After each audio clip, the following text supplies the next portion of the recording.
There are plenty of seats in front if you'd like to sit in front. No need to sit back. You can't see me from back there, but it's your choice.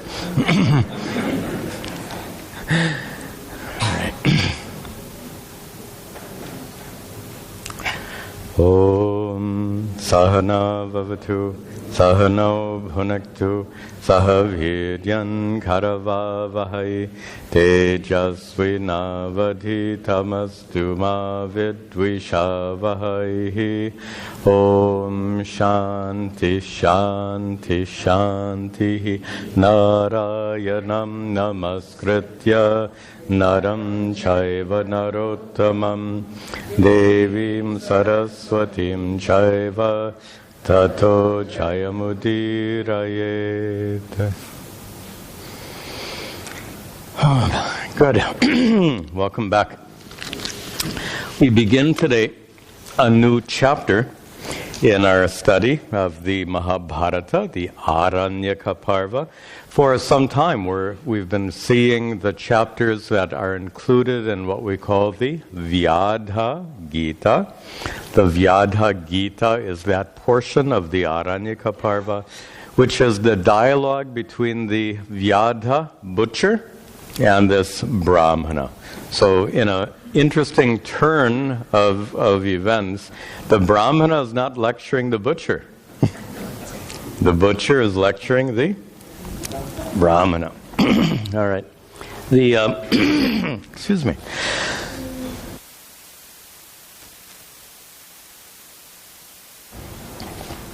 The prior section we had seen was a nice examination of this slippery slope, how the mistakes we make, the mistakes in our judgment are cumulative, leading us into real trouble, leading us as a minimum into blatant materialism and disturbing our values, and leading us in the worst case to really destroy our lives. That was the subject matter.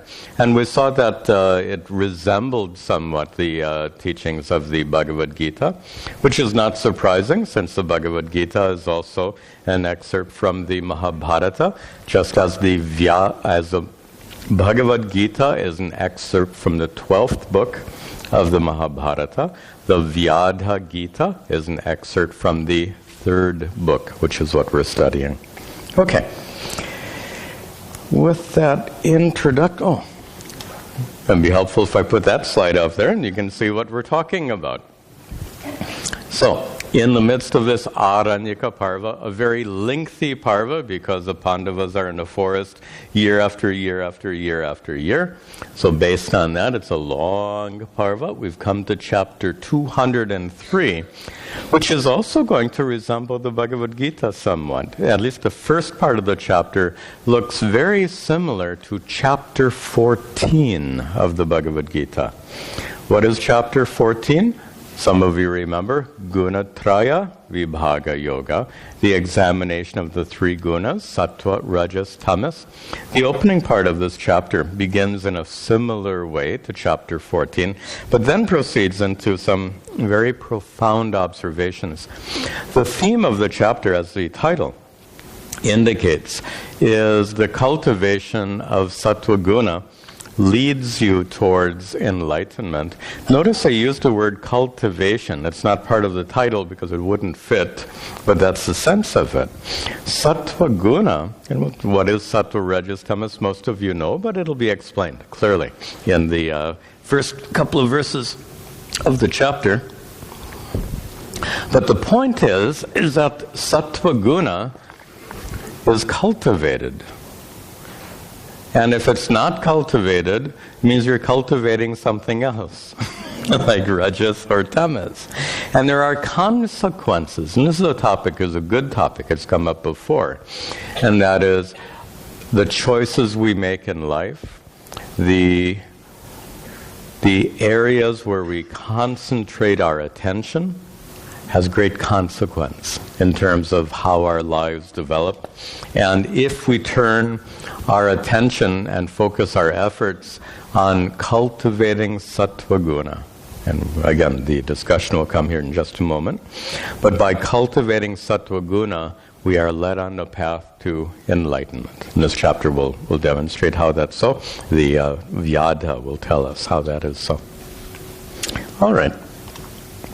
So it begins with the Brahmana's question.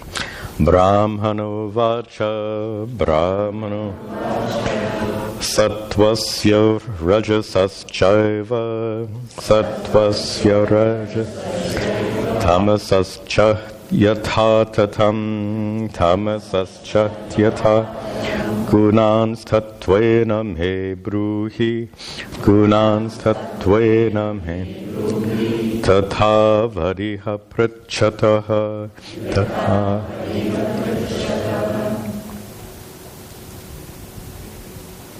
Sattvasya rajasaha tamasaha cha. They're all in the genitive declension. Sattvasya of sattva, rajasaha of rajas, tamasaha of tamas. The yatha tatam, the nature of sattva, rajas, and tamas, as the introductory part of the verse. These three words, they've come up in many other contexts. Let's make sure that we understand them clearly. Very often we have a vague understanding, which may be sufficient in some situations. To understand this chapter, we really need to understand what do we mean by these three gunas. The word guna means quality, but even that is a misnomer. In order to understand how the ancient rishis understood the three gunas, we have to put ourselves back in their mindset. That was long before Professor Einstein. Professor Einstein used to live down the road here. Some of you know that, not just 10 miles from here.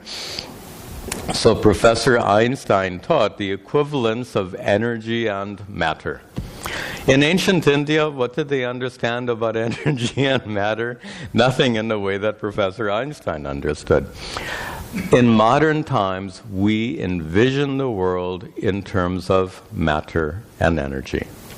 In ancient times, they envisioned the world in terms of sattva, rajas, tamas. That was their worldview. So, just as we wouldn't exactly call matter and energy, we wouldn't call them qualities.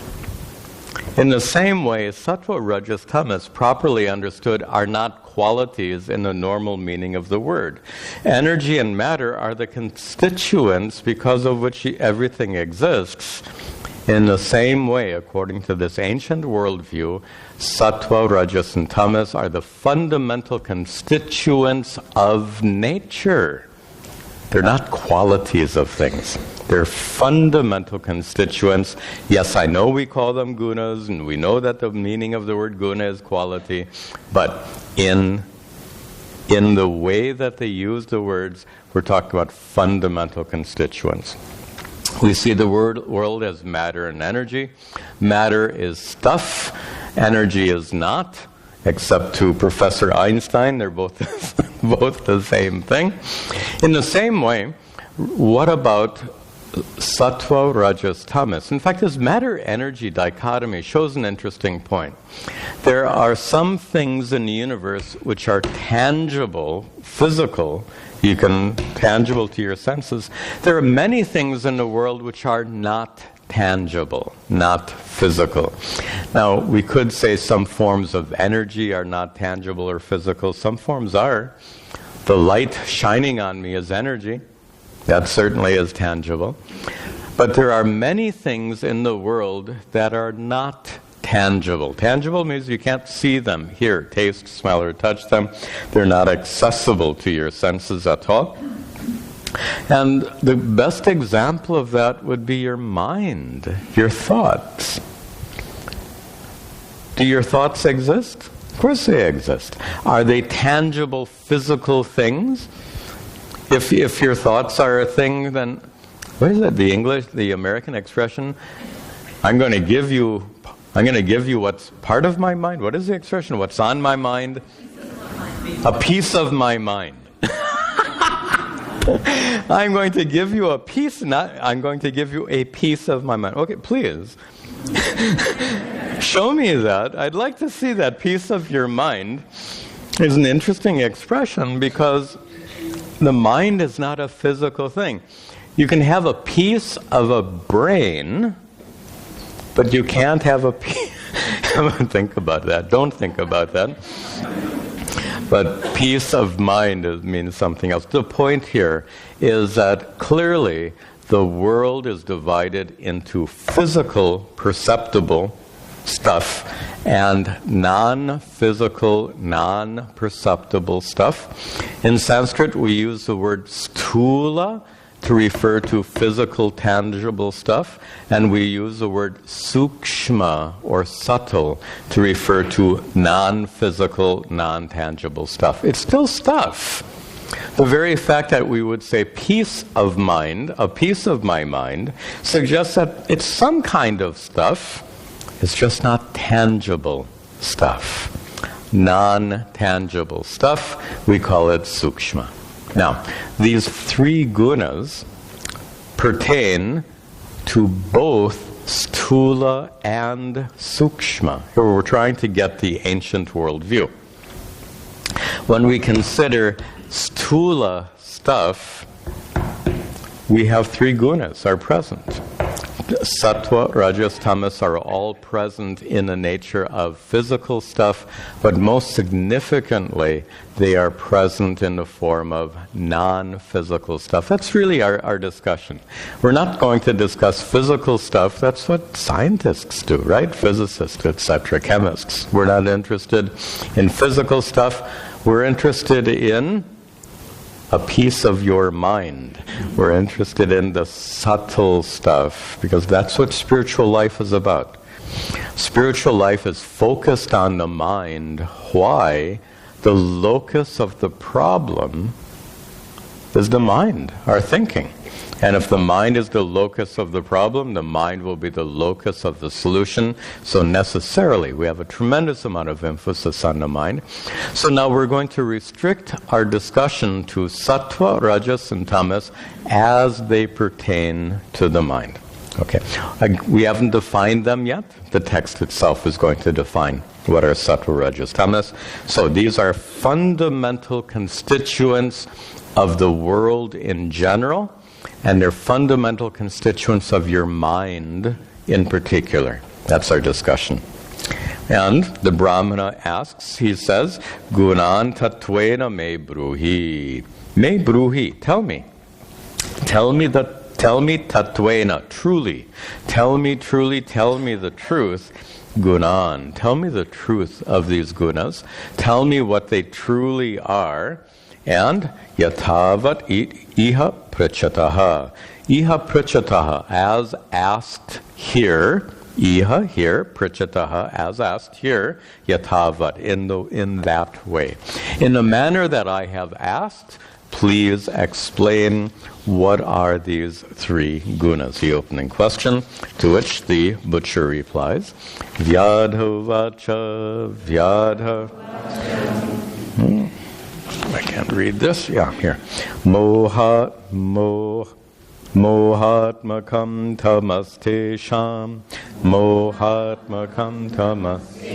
Rajahesham pravartakam. Rajahesham.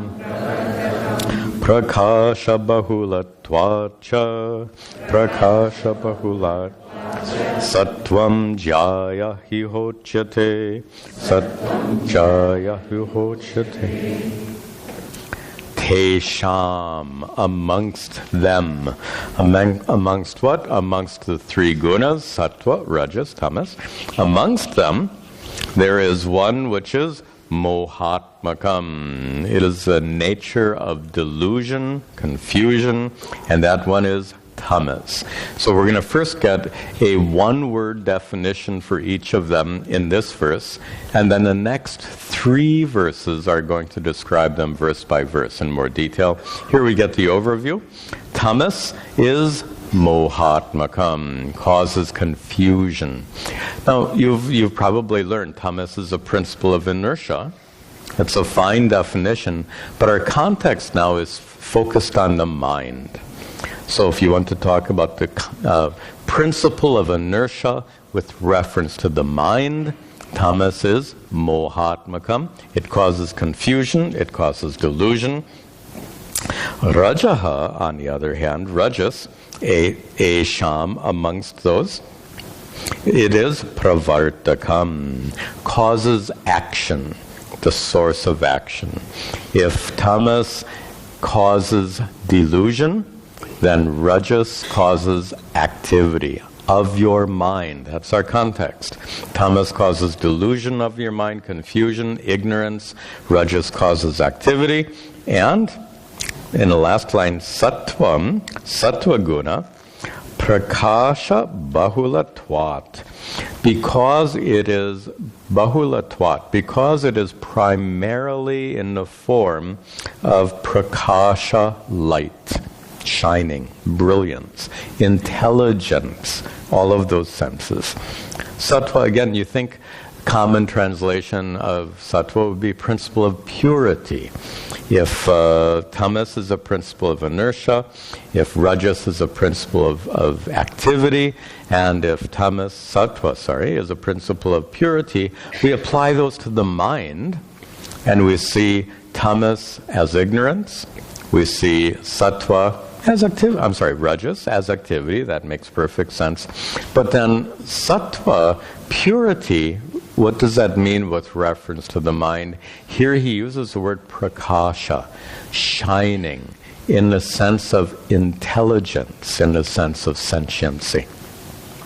So sattva, because it has that nature of shining, of sentiency, therefore jaya, iha uchyate. Therefore here, iha uchyate, it is said to be jayas, best. Sattva is best because it causes intelligence, it causes wisdom, it causes knowledge, as opposed to rajas and tamas. Now we're going to get some more detail. But I just have a note here. Before we move ahead and just into these definitions, let's remember what we're doing here. We're not interested in defining what is sattva, rajas, tamas. Who cares? I mean, in terms of definitions, we're not studying philosophy. We've made this point here several times in the past. I know it looks very philosophical, no doubt. It looks very philosophical, but our whole orientation in Vedanta is utterly unlike the orientation of typical philosophers. Philosophers are interested in knowledge. In spiritual life, we're interested in freedom from suffering. We use the word moksha. Moksha means what? Freedom. Freedom from what? In the most direct sense, freedom from suffering. So as we proceed with this investigation about sattva, rajas, tamas, let us listen not as philosophers trying to understand these technical Vedantic terminology. Our whole purpose in this discussion is our orientation should be, how is this relevant to my life of spiritual growth? My effort to become free from suffering. And the context should be very clear. Before we proceed, let's just make sure we know. Tamas, rajas, and sattva are cultivated by you according to your actions and intentions in life. That was my introduction to this. That is, according to where you put your energy, to use the American expression, according to your activities, according to what you choose to do, your activities and efforts are going to cultivate tamas, or rajas, or sattva. So, for example, sorry to give a stupid example, sitting in front of the television for hours and hours is a common activity which would cultivate which of the three gunas? Pretty clearly. Rajas. Going to the mall I know shopping is necessary, but I'm just using an example. Going to the mall, actually some people go to the mall not for necessities. You know this. In fact, you know this better than me. For many people, going to the mall is recreation. Correct? So going to the mall, not for the sake of buying necessities, going to the mall as a form of recreation is cultivating which guna? Rajas. And coming here to Arsha Bodha Center on a Saturday morning, clearly cultivating Sattva Guna. So these are choices you're making, choices that result in the cultivation of either tamas, rajas, or sattva, and these choices have consequence. Every choice we make has consequences. So if you choose, and I don't think you will, if you choose to watch television hour after hour after hour, day after day after day, that has consequences. If you choose to go to the mall and do other things like that as recreation and do it excessively and intensively, those choices have consequences. On the other hand, if you continue to make choices like coming for classes here, those choices have wonderful consequences, and that's what this chapter is about. The cultivation of Sattva Guna leads us towards enlightenment. That's the topic of this chapter. Okay, so now as we proceed, let's be very clear. We're not a bunch of philosophers trying to give philosophical definitions to these three words, but rather we want to look at this in terms of what are the consequences for our lives. So we see first the definition of tamas. Now the more elaborate definition of tamas. Avidya bahulo mudaha, avidya bahulo swapna shilo vichetanaha, swapna durdrashi kasta modhvastaha, durdrashi kasta sakrodhas tamaso lasaha, sakrodhas.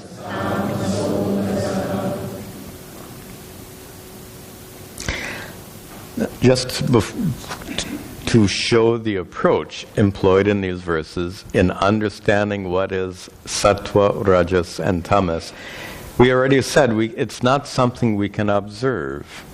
Just like in science, you can't observe directly an atom, energy. You cannot observe directly an atom, which is matter, nor can you observe directly a photon, which is energy. So we can't directly observe them, but we know them according to their behavior, according to the behavior that's manifest because of those atoms and photons. In the same way, we can't directly observe tamas. If you give me a piece of your mind, am I going to see the tamas?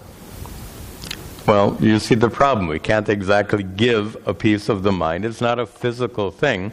So this tamas, sattva, and rajas are not things to be observed. How will we know them?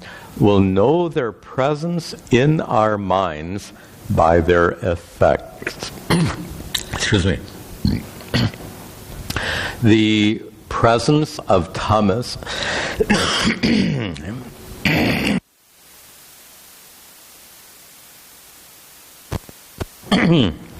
the presence of tamas in your mind is known by its effects. And that's what's described in this verse. Look at the last line, tamasaha, describing the person who has tamas. Tamasaha is one who has plenty of tamas, and that person is described in this verse. One who has tamas, go to the top now. That person is mudaha, deluded, confused. So the first consequence of tamas is this confusion. Also, he says avidya bahulaha. There's a bahula, there's an abundance. An abundance of what? We think, oh, abundance, that sounds good. Here it's speaking of an abundance of avidya, not so good.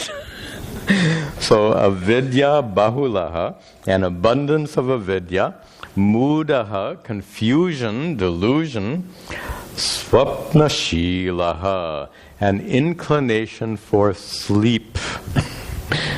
Someone who just loves to sleep, someone who loves, in American English, to space out. What do you do for 3 hours in front of the TV? That's the equivalent of sleep. We call it spacing out. Also, the person is vichetanaha, not alert. And that's a very crucial thing, not alert, which means very, very casual. Not alert, not discriminating. In fact, the next word has a similar meaning. Dur-drashikaha. Dur-drashika means perceptive. Dur-drashika means one who's not perceptive. One who's not awake to the reality around them. You may know someone who is, the American expression is nothing better, someone who's clueless. That's what's really being described here. Someone who is not observant, someone who doesn't make an effort to understand you or anyone else, someone who doesn't make an effort to understand the situation in which they find themselves. That's what this word dur-drashika means. Clueless means they make no effort to understand you, the people in their lives, and their situation. That's why we call them clueless. This is another consequence of tamas. They are also tamodhvastaha. Dvasta is a strong word, destroyed. Tamas here means literally darkness, darkness of ignorance.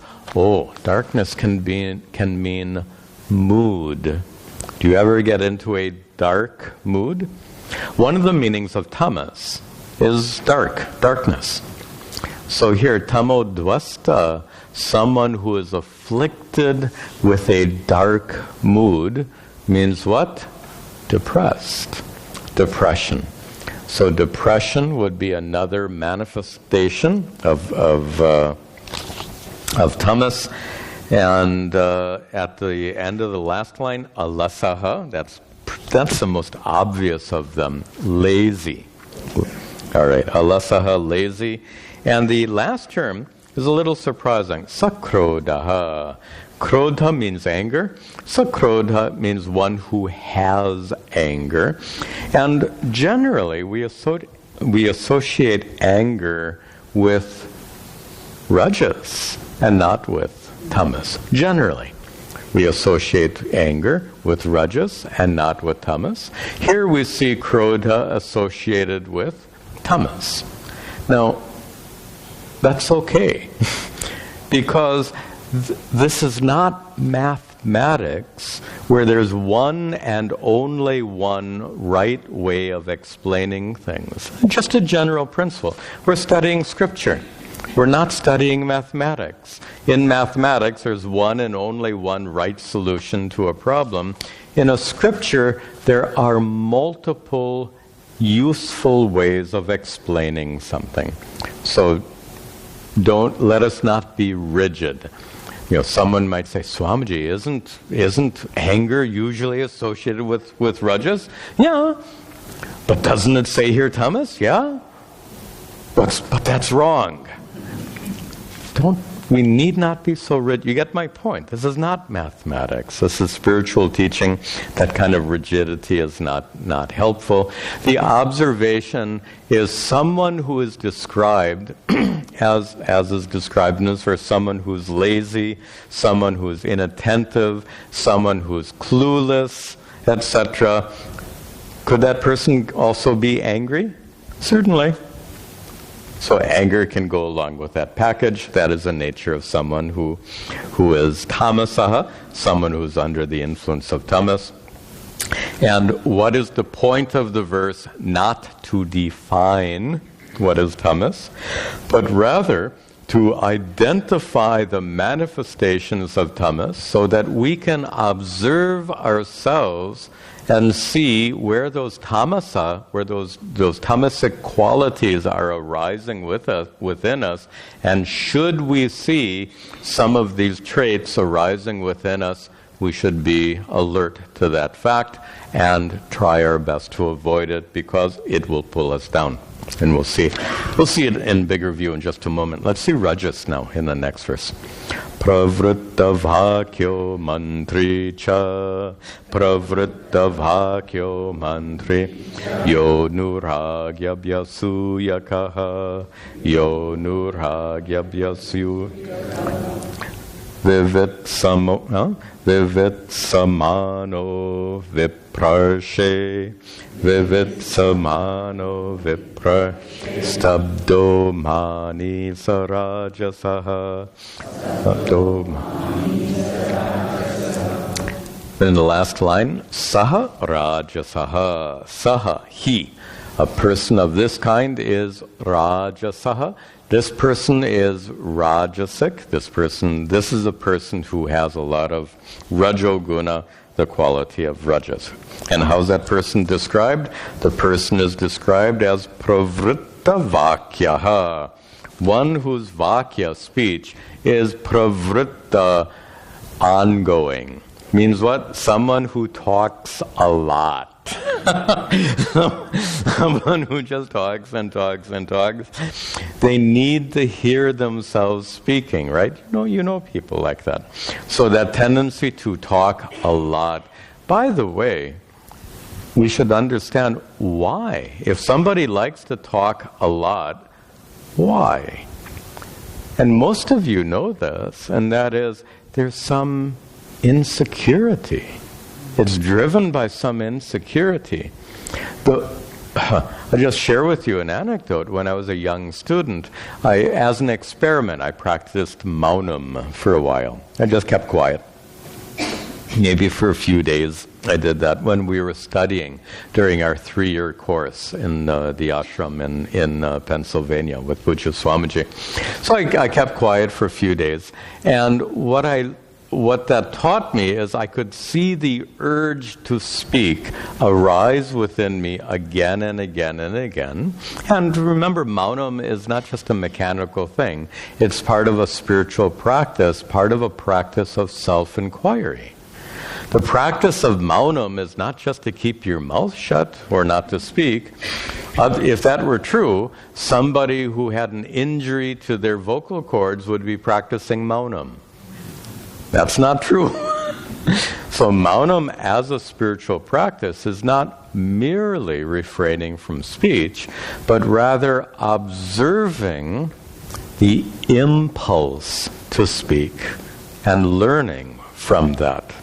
And what I learned from my impulse to speak is I learned that it comes from a very selfish place. It comes from desire. It comes from a need to fulfill our own desires and wishes and wants and needs, etc.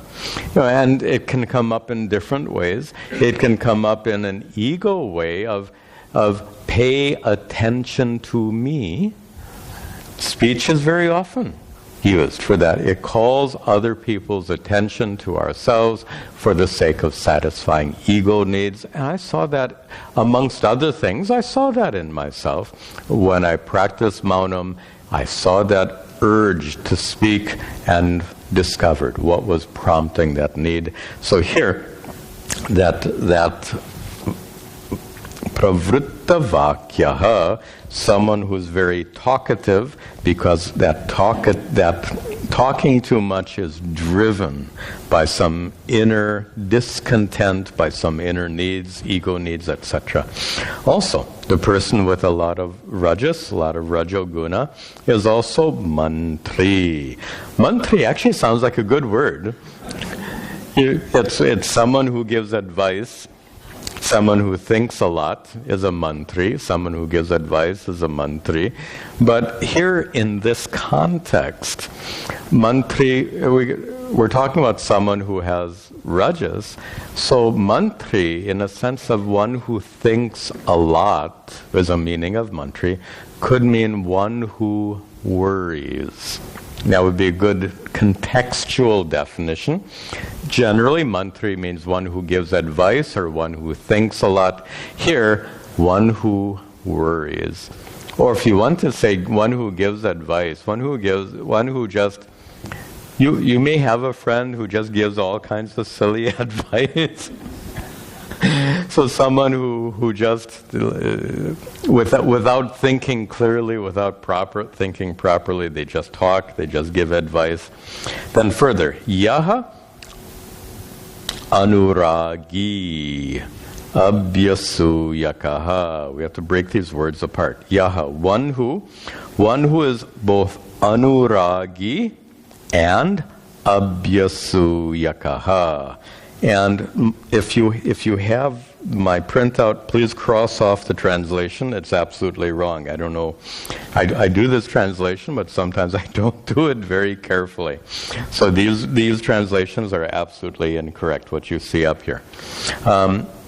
Anuragi can mean empathetic in a certain context. It doesn't mean empathetic in this context. It has a more direct meaning of someone who is full of raga in the sense of passion. Anuragi is someone who's driven by their passions, someone who is affected by their passions, one who is very excitable. That would be a good translation. Someone who's excitable, someone who's overly emotional. Anuragi, someone who's overly emotional. So these are some of the ways in which rajas becomes manifest. So if there's an extreme expression of emotions, any kind of emotions, that suggests the presence of rajas. Also, abhyasuyakaha. Asuyakaha, abhyasuyakaha. Means the opposite of my translation. Not one who is free from envy. This is one who has envy. What a translation. Blame the translator who's sitting in this chair. So, abhyasuyakaha, one who has envy. But there's another nice meaning of asuyaka or abhyasuyaka. And it's one who has, in American English, we have this expression of someone who is really negative. You know that expression. Someone who looks at any situation and sees what's wrong. They look at this and say, "Oh, look at that."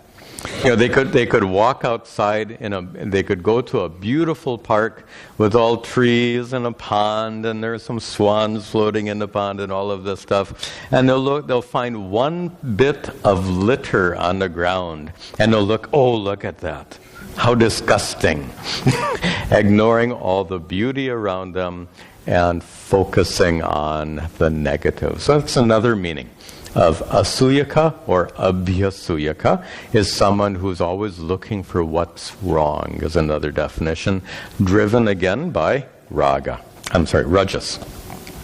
And then vivitsamanaha, someone who's very inquisitive, curious, but not in a positive sense. This is rajas. There's a good curiosity, which is actually going to be discussed in 2 verses. We're going to get a really, really, really nice first 2 verses ahead about how we learn. But here, vivitsa literally means the desire to know. You can translate it as curiosity. But in context, we're talking about manifestations of rajas. And you all know certain people are curious in a certain way. They're curious about things that they don't really need to know. They're curious about things going on in your life, in your family, in this person's life, etc., etc. We call such people nosy. The literal translation of vivitsamanaha is someone who's inquisitive, but contextually it means someone who's nosy. Someone who has that kind of orientation. And so the person is vivitsamanaha, nosy. This word viprarshe is not in the list of words. This is actually an evocative case where the Vyadha is addressing the Brahmana. So viprarsha, vipra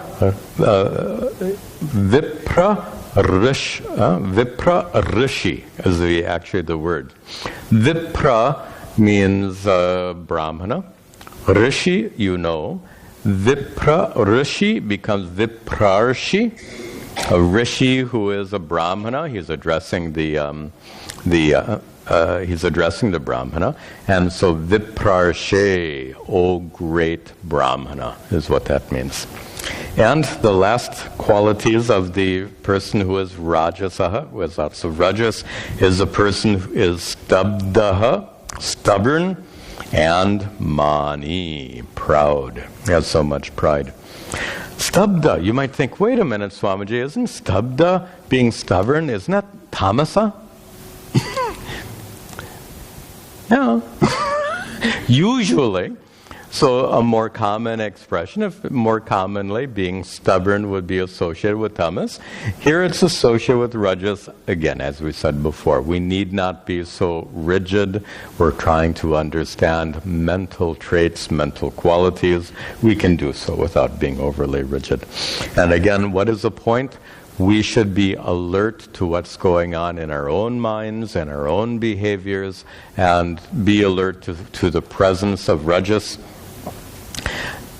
Going back to that word vivitsamanaha, being inquisitive, being nosy, should we be inquiring into whether or not other people have too much tamas or rajat?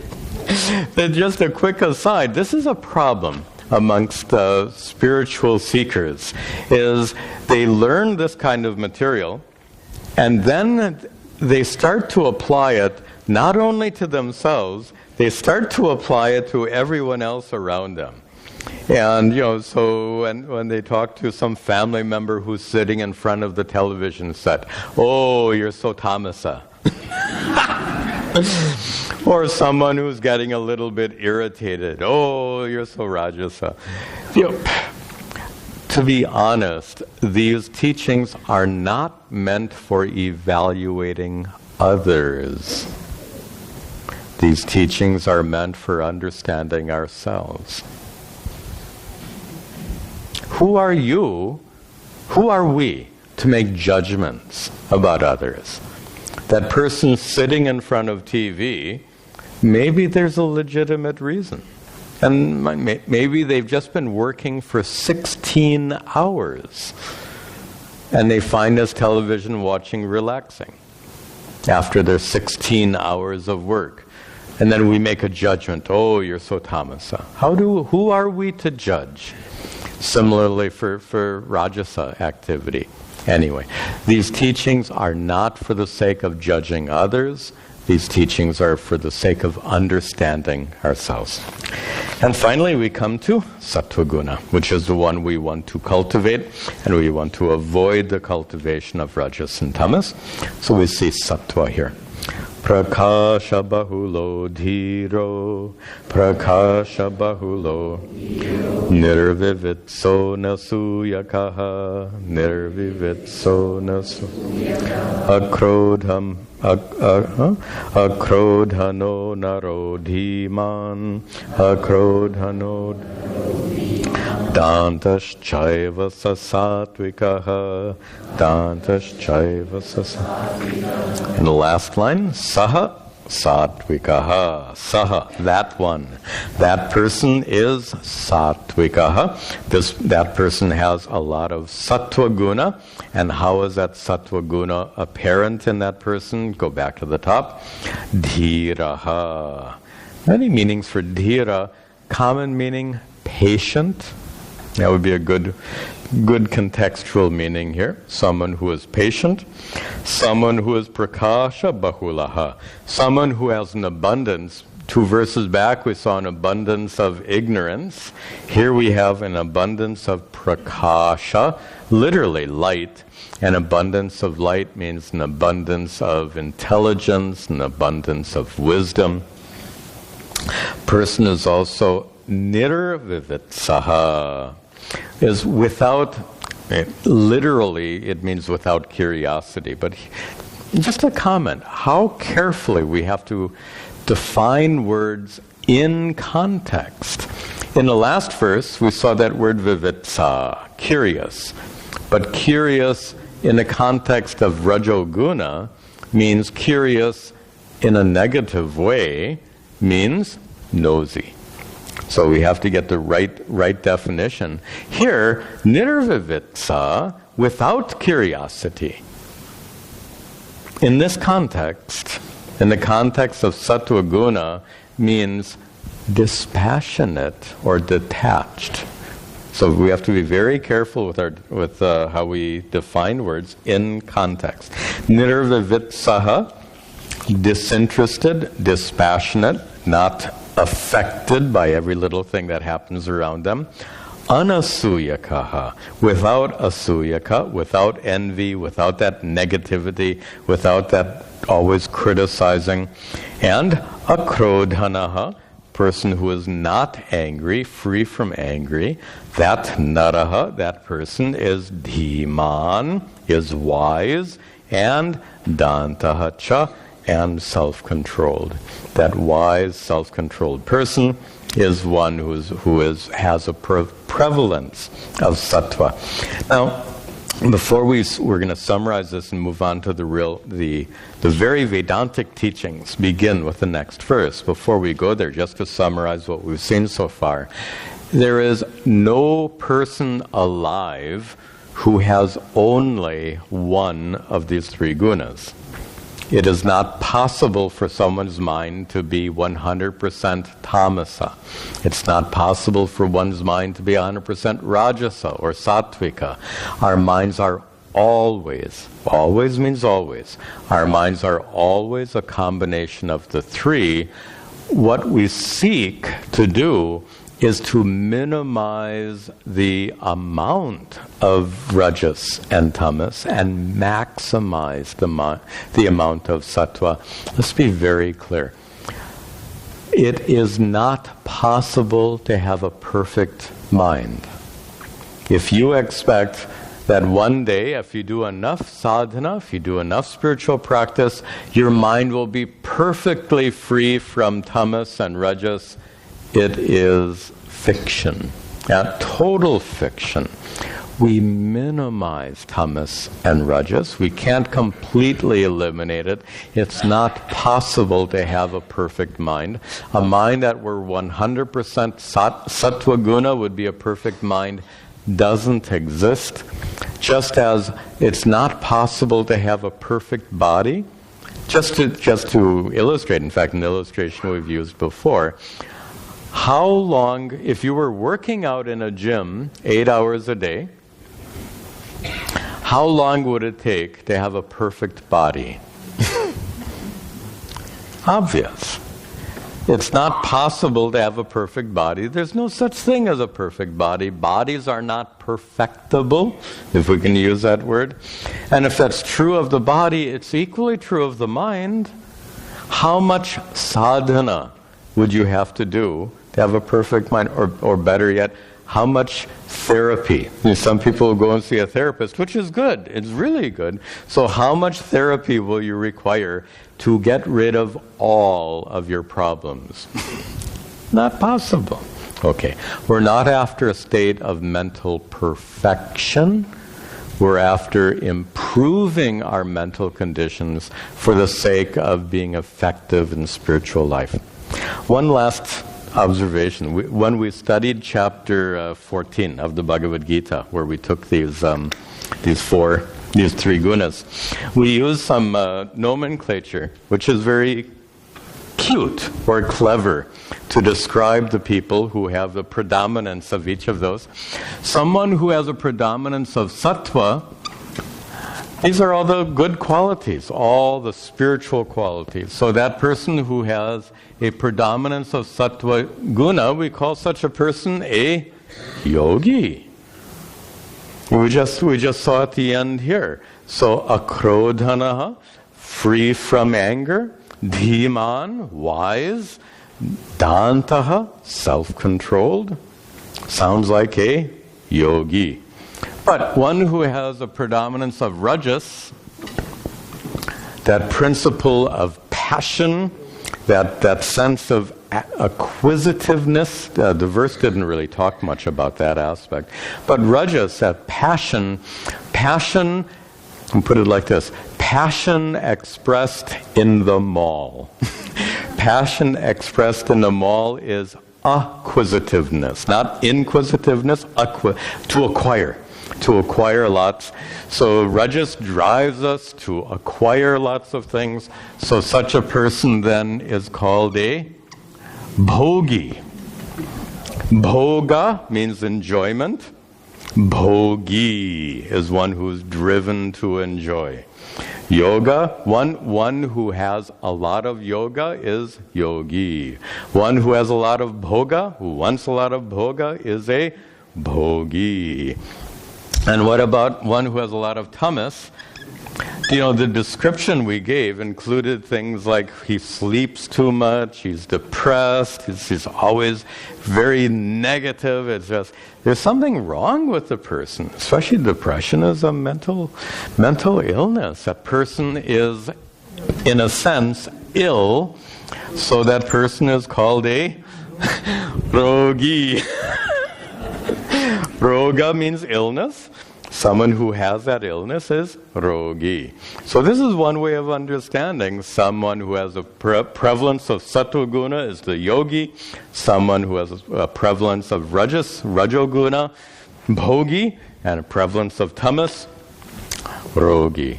Now, the significance of that, especially when you see that word rogi associated with tamas, it shows that it's an obstacle not just to spiritual life. It's an obstacle to any quality of life, to being effective even in your day-to-day life. Tamas is an obstacle even to that.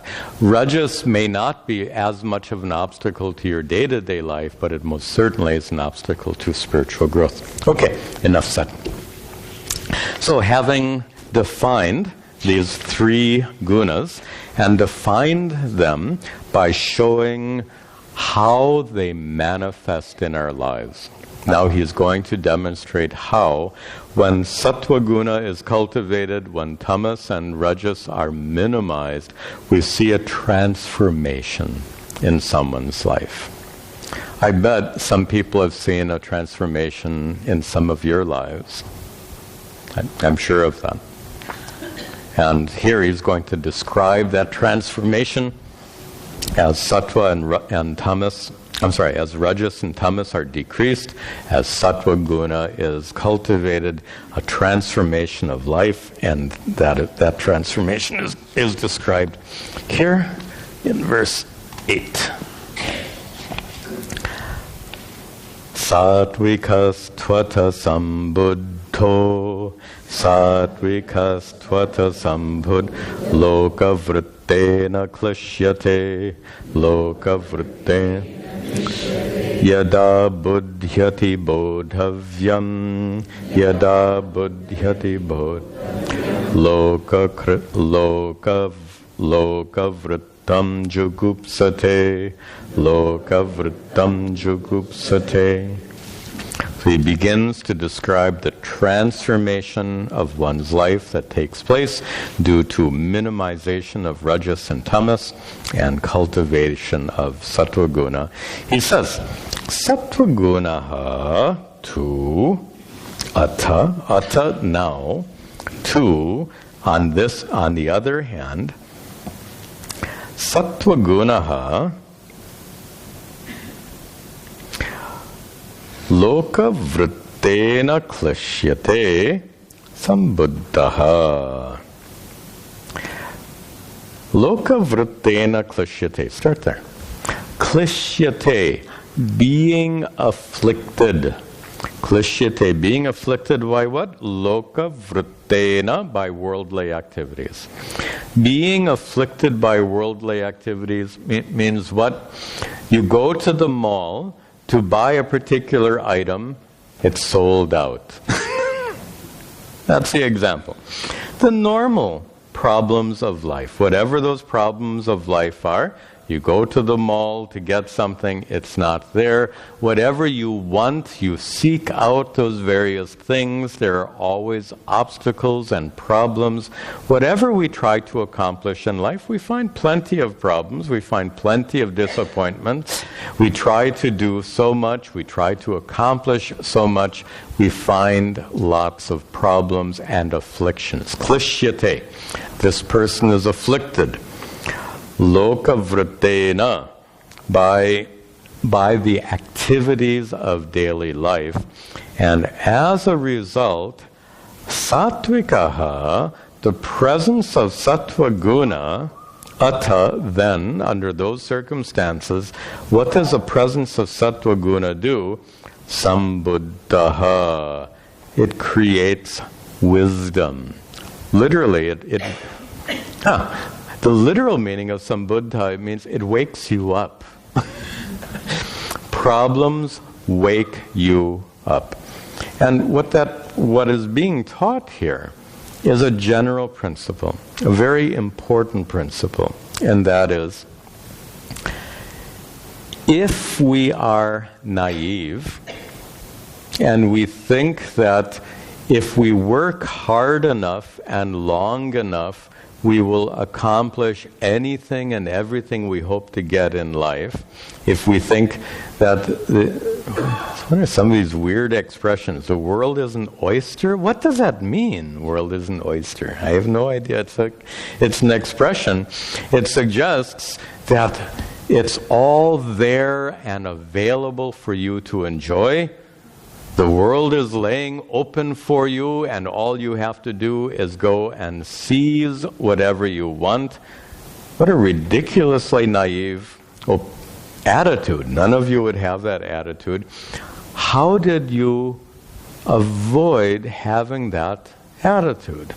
What happens in life is we go out and pursue something. You go to the mall looking for a particular item. It's sold out. Going to the mall is loka vritta, worldly activity.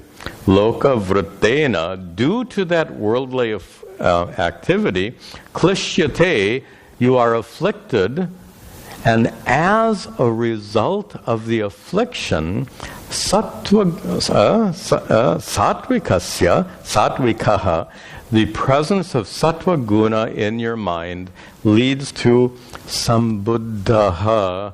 You become awakened, you become wise.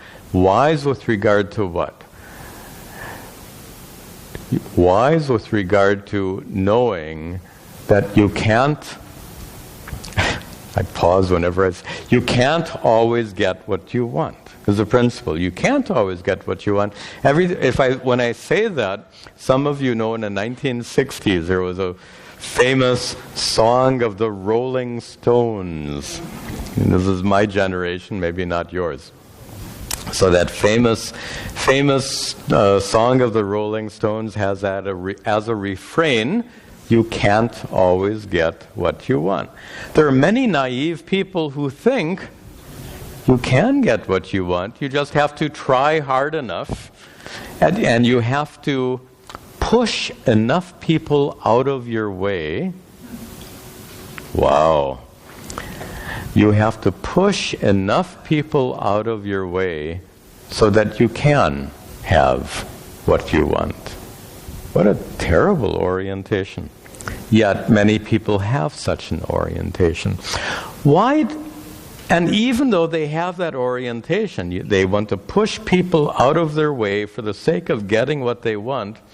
But wait a minute, do you think they've ever been to the mall and found that it was sold out? That's happened to them. which means this person has suffered many disappointments in life, but yet continues to strive by pushing people out of their way to get what they want. I'll say that again. The point of this verse is subtle, but you'll get it very clearly. There are some people who learn from their experiences and some people who don't. Right? We all know this. You learn from your experiences. And that's what's being described here. Loka vrittena, because of your experience, klishyate, because of being afflicted in those worldly experiences, sambuddhaha, you become wise. You learn from your experience. Why do you learn from your experiences? Because you are sattvikaha. You have enough sattva guna in your mind so that you learn from experience. The implication of this verse is there are many who are not like this, who lack sufficient sattva guna, so that when they undergo worldly suffering, they don't learn from their experiences, but contrary-wise, they just get more angry and frustrated. An example of this is people driving on the road. You all drive these New Jersey roads. You have klishyate. You have been afflicted plenty driving on these New Jersey roads. But you've also learned a lesson. You learned that what can you do? Traffic is whatever it is. Inconsiderate drivers are whatever they are. You've learned that lesson, and chances are you will turn on some nice bhajan tape or something. Some of you I know listen to my lectures while you're commuting, and you make good time of that.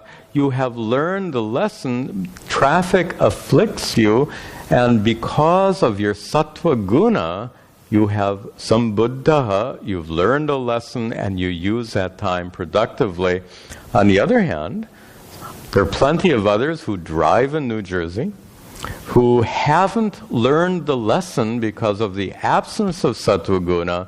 What happens to them? They get angry, they get frustrated, and the term that's coming now, I've seen several articles, road rage. Road rage that culminates in absurd situations, as somebody getting out of a car and shooting you dead. This has happened repeatedly, where road rage culminates in an act of violence. Why? Imagine this person has been driving in this traffic for a long time. Haven't they learned how to cope with it? Haven't they learned to have a cool head because of something over which they have no control? They haven't learned. Here's an important principle. I think we'll see the rest of the verse when we meet next time. But the important principle is this, that is, we must learn from our experiences.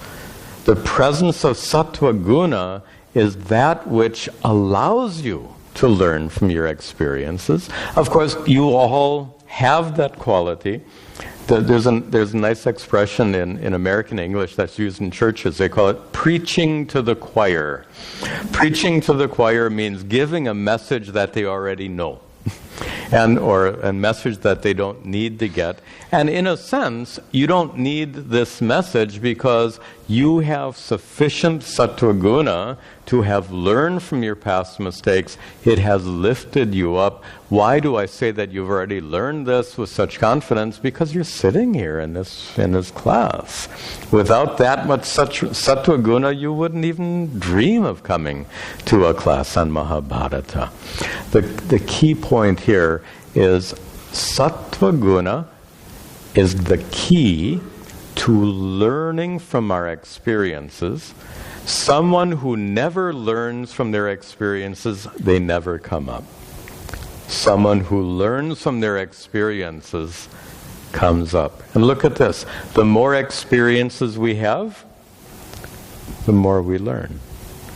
Which, by the way, is why many times, not always, many times people who are older are wiser indeed.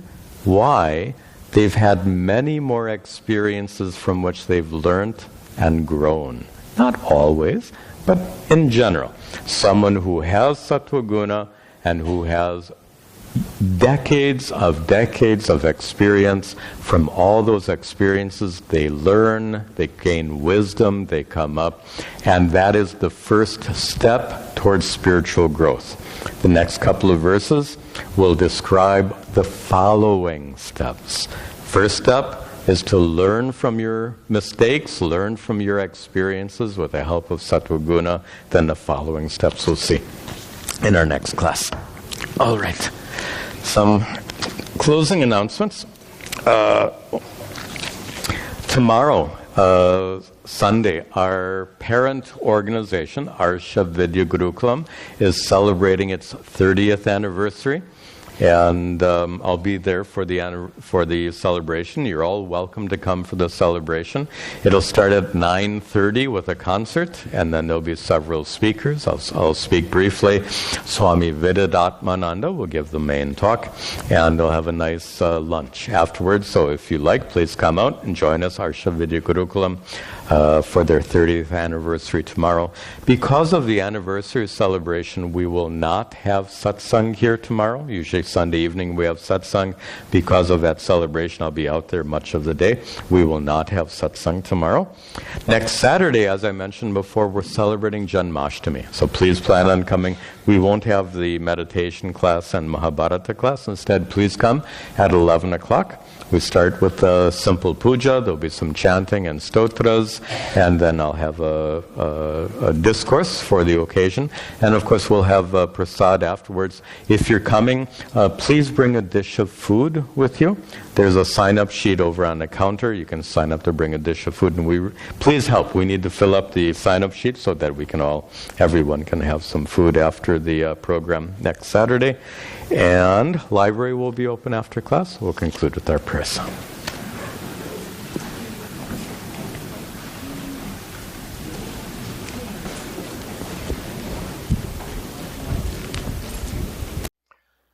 Om Sarve Bhavantu Sukhinaha Sarve Santu Niramayaha Sarve Bhadrani Pashyantu Ma Kaschya Dukkha Bhag Bhavet Asato Ma Satgamaya Tamaso Ma Jyotirgamaya Mrityorma Amritangamaya. Om Shanti Shanti Shanti. Om Tat Sat.